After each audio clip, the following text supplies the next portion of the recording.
Véritable success story de la radio Espace Guinée, les grandes gueules, détentrices des meilleurs scores radio en Guinée, de la meilleure émission talk show, a donné le créneau horaire du départ au bureau et du retour à la maison, récoltant depuis des années consécutives le titre d'émission la plus écoutée en Guinée, toutes catégories confondues. Un grand total de plus de 5 millions d'auditeurs ont été fidèles au talk show Les GG, diffusé jour après jour sur toutes les stations du réseau Adafo Média de 9h à 10h30, un exploit qui restera longtemps dans les annales de la bande FM en Guinée. Merci de nous rejoindre dans cette émission Les Grandes Gueules sur Radio Espace Guinée. Nous sommes ensemble jusqu'au port de 11h. Vous aider à mieux comprendre les dessus de l'actualité. C'est le but qu'on s'est fixé évidemment au compte de cette émission.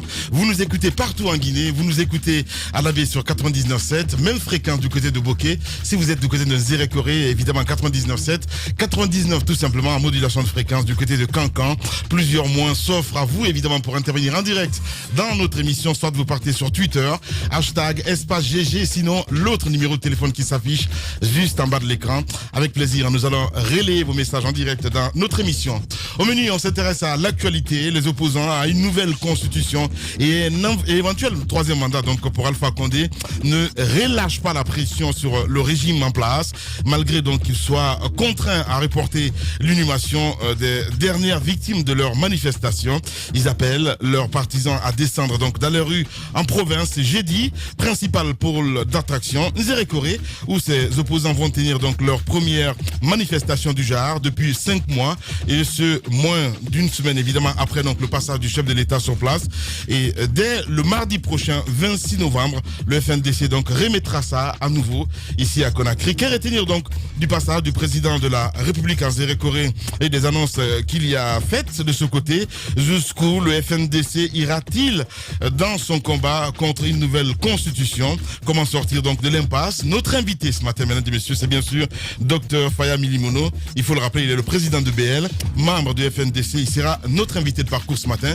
D'autres sujets viendront s'ajouter à tout ceci, évidemment, pour votre plaisir. Mon cher Tamba, bonjour. Bon, moi, j'ai bien envie de vous saluer ce matin, Lamine. Oui. Mais depuis longtemps, il y a mon grand-père qui m'a raconté une fable. Et si vous êtes d'accord, ça prend que 2 minutes. Je la raconte et je vous salue après. Oui, bien. Oui, absolument, absolument. Et écoutez, c'est la fable de l'épervier, hein, et du hibou. Vous connaissez le hibou? C'est cet oiseau nocturne, sans noblesse, cet oiseau qui aime la nuit. Ça fait partie des rapaces, ça ne sort jamais de jour. Au village, ça fait même peur aux enfants, avec son cri. Et d'ailleurs, à cause de la superstition, on pense que le hibou, il traite avec les sorciers. Et de l'autre côté, il y a l'épervier. L'épervier, tous ceux qui craignent l'épervier savent pourquoi.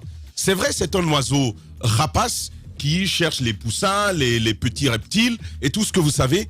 Et l'épervier, il faut le dire, c'est un oiseau très noble. Il est de la classe, il est avec les aigles, de la même famille des aigles, sauf qu'il est à très basse échelle. Et il a un joli cri. L'épervier, il siffle. Et quand il siffle, c'est beau, même si ça effraie les oiseaux. Et voici ce qui se passe entre l'épervier et le hibou. Ils se retrouvent un jour en brousse, hein, comme ça, dans un arbre. Et puis, le hibou qui est jaloux dit à l'épervier, tu penses que c'est toi seul qui sais chanter, de cette noblesse que l'on te vante? Écoute, moi je peux mieux faire que toi. Alors, l'épervier est étonné. Donc toi aussi, monsieur hibou, tu peux chanter comme moi? Le hibou dit oui, ben je peux le faire. Eh ben l'épervier lui dit, on n'a pas à aller loin. Tu chantes et je chante, on va faire la compétition, on va voir le meilleur. Alors il se perche dans un arbre, pas très haut. Et puis il commence à chanter. Le hibou fait son bruit. Et ensuite l'épervier siffle. Ils le font pendant 30 bonnes minutes. Mais au bout d'un moment, quelque chose se passe. Il y a un cochon qui arrive en dessous de l'arbre. Le cochon arrive. Mais le cochon, vous savez c'est quoi? Le cochon, il est toujours sale. Il est porteur de sa bourbe et de sa crasse. Il arrive tout en dessous, et puis il lève la tête, il dit, mais ça c'est du jamais vu. Épervier et hibou qui chantent ensemble, mais vous magnifiez quoi? Et puis le hibou de répondre automatiquement, écoute, tu fais bien d'apparaître en ce moment. On est en train de se chamailler, on veut savoir lequel de nous deux chante le mieux. Et vu que tu es là, deviens notre arbitre. Et puis, le cochon là, il va dire aux deux, bah écoutez, il n'y a pas de problème, mais habituellement, un arbitre, ça se respecte. Il dit, le cochon leur dit, j'ai vu ça à la télé.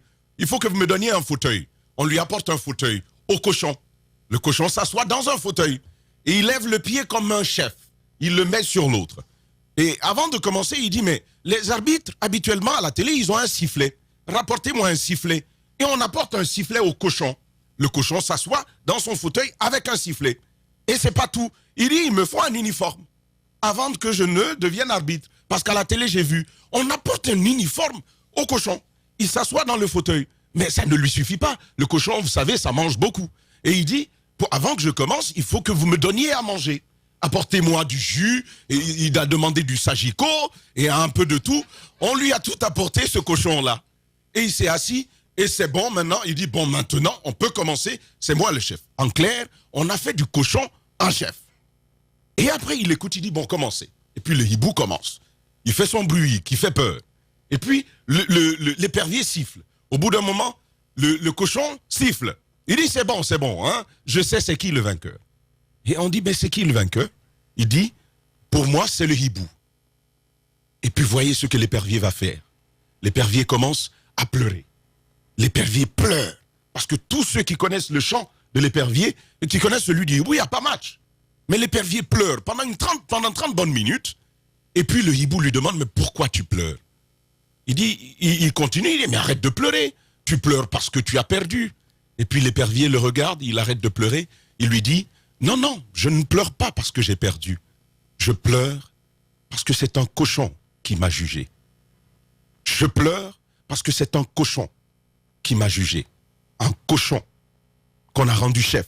C'est lui qui m'a jugé. Et voici pourquoi je pleure. Lamine, bonjour et bienvenue à tous. Et je ne parle pas de Macanera, ça n'a rien à voir. Le morning, les GG, tout sur les dessus de l'actu, les grandes gueules. Parler beaucoup, manger l'argent, voyager beaucoup seulement, mais travailler beaucoup, créer des choses, emploi des jeunes, non. Les dirigeants africains, les dirigeants sont comme ça. Les grandes gueules. Les GG sur Radio Espace Guinée, mesdames et messieurs, merci à vous tous à l'international. Vous êtes très nombreux à nous écouter à travers le monde. Bienvenue, si c'est maintenant que vous le faites, évidemment, au courant.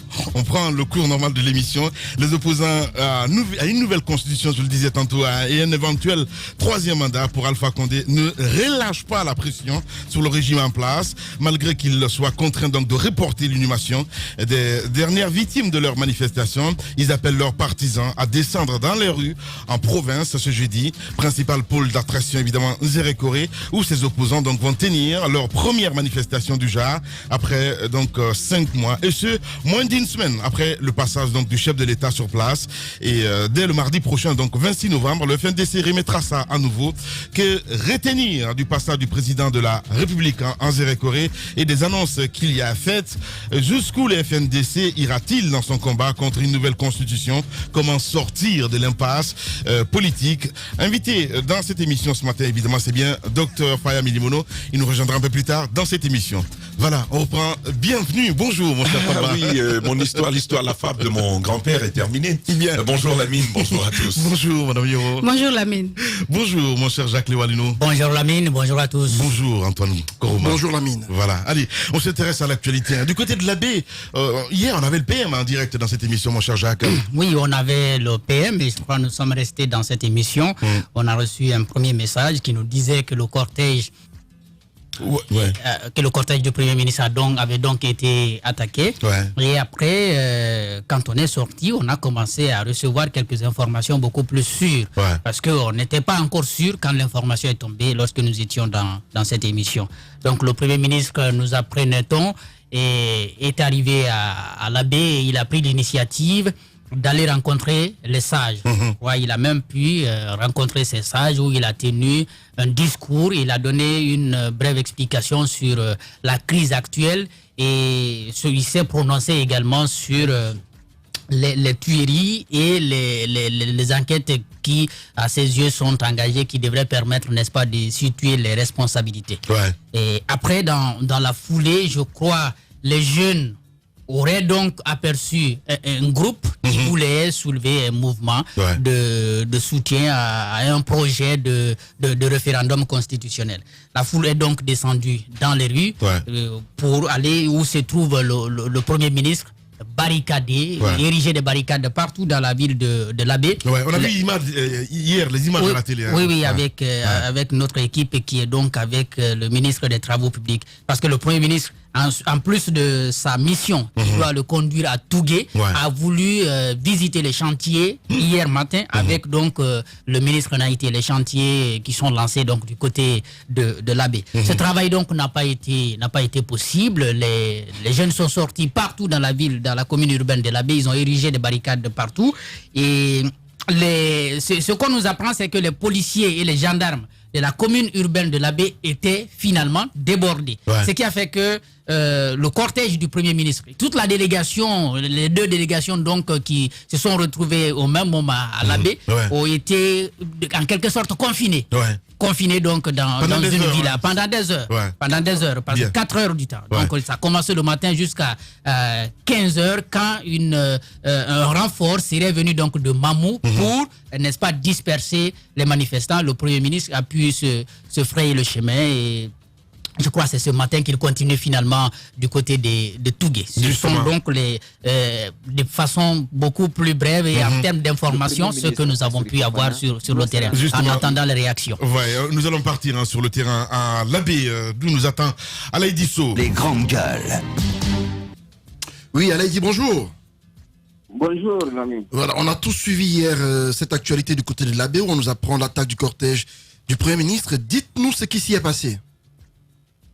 Et voilà, Antoine, comme vous le savez, le Premier ministre Kassori Fofana, accompagné d'une forte délégation, parce qu'il est au moins avec 5 ministres, est arrivé mardi soir du côté de l'Abbé, comme il était annoncé.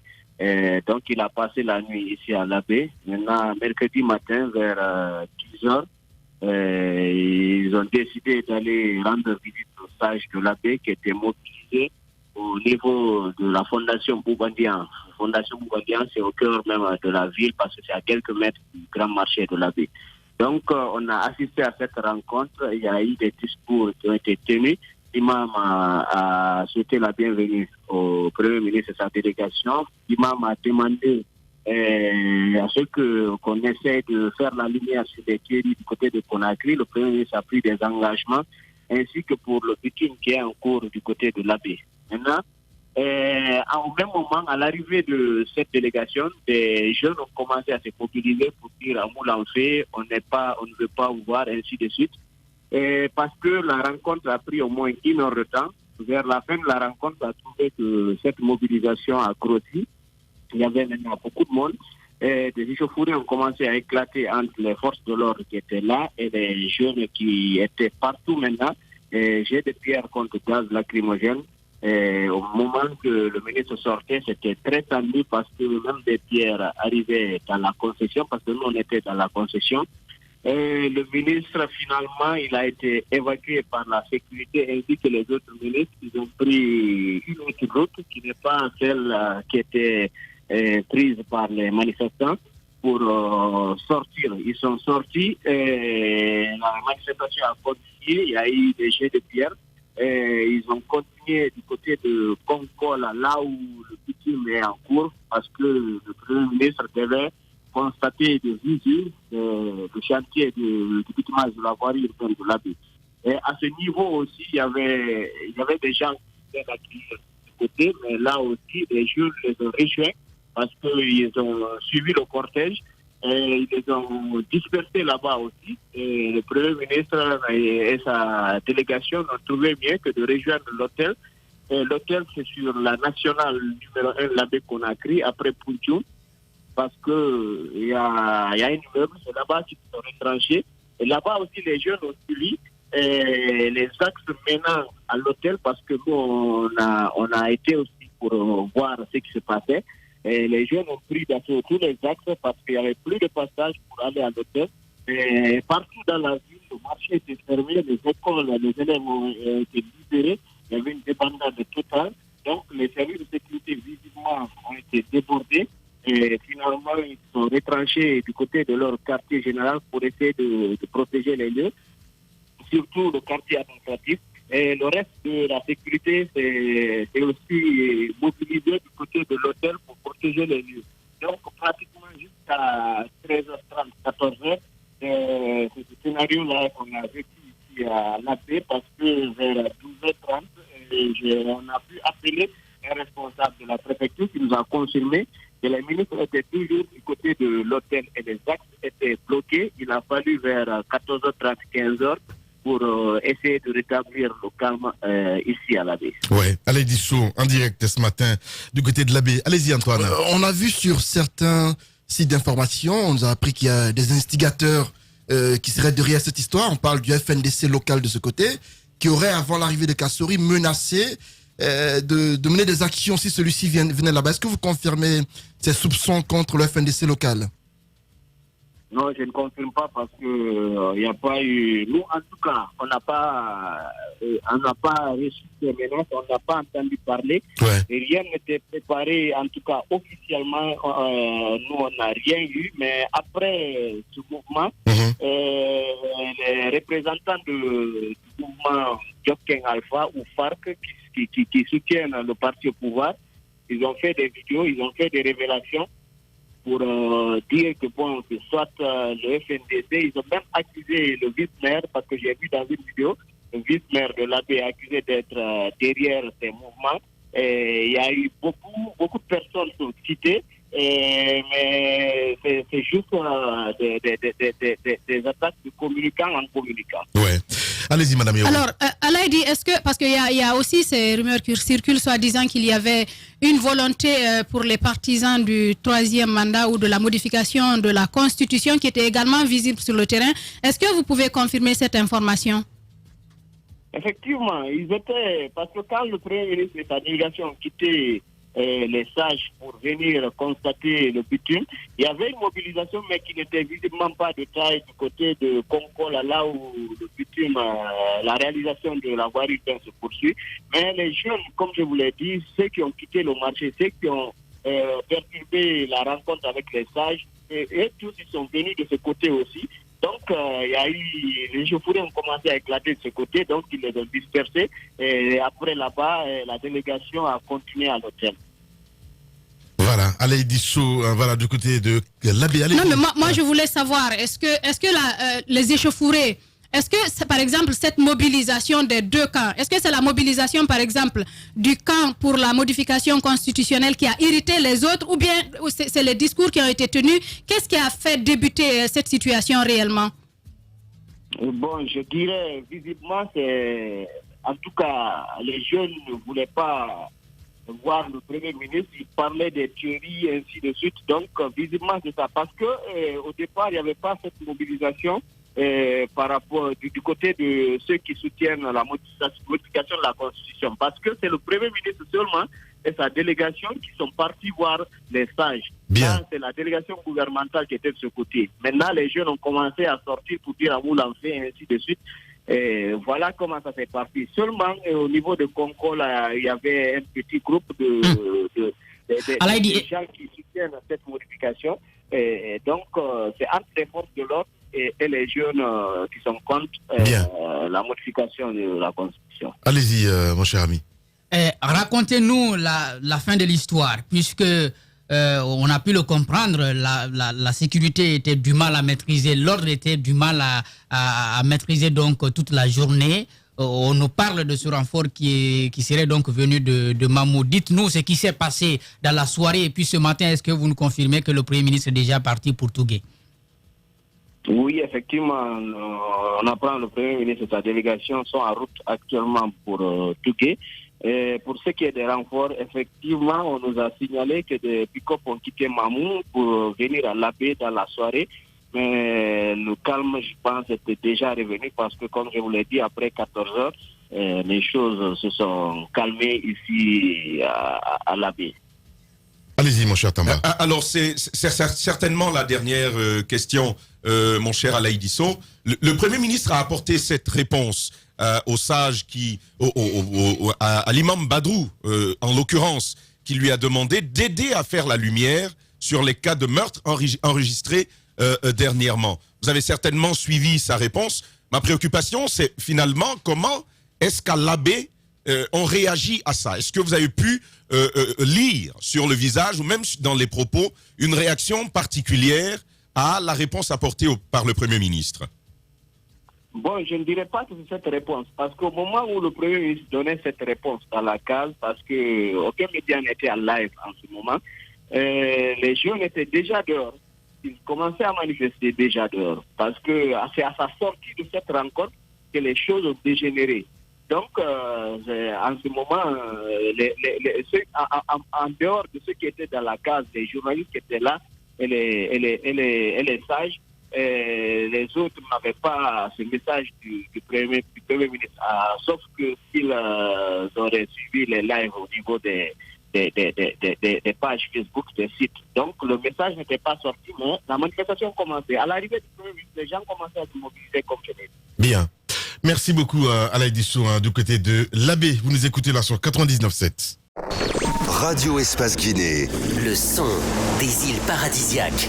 À Roum, Los, sur 99.7. Radio Espace. La radio au cœur des îles.